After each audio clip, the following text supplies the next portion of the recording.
Sunrise paramedical institute.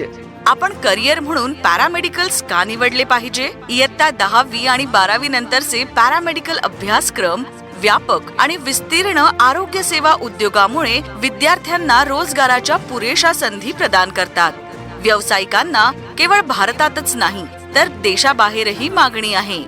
Vision वैद्यकीय शिक्षणाची मागणी पूर्ण करण्यासाठी 2016 मध्ये स्थापन करण्यात आलेली आमच्या देशातील सेवांना दर्जेदार शिक्षण देणारी उत्कृष्ट संस्था म्हणून आंतरराष्ट्रीय स्तरावर मान्यता मिळणे. आमचे ध्येय व्यावसायिक दृष्ट्या उच्च आणि नैतिक व्यावसायिक तयार करणे आहे. मिशन सनराइज इन्स्टिट्यूट केवळ संपूर्ण देश आणि परदेशातील दर्जेदार आरोग्य सेवा कर्मचारी तयार करण्यासाठीच नाही तर हे अभ्यासक्रम प्रदान करण्यासाठी डिझाईन केलेले आहेत. व्यावसायिक आणि सामान्य शिक्षणाचा समतोल आणि विद्यार्थ्यांना पॅरामेडिकल तंत्रज्ञ बनवण्यास सक्षम करणे.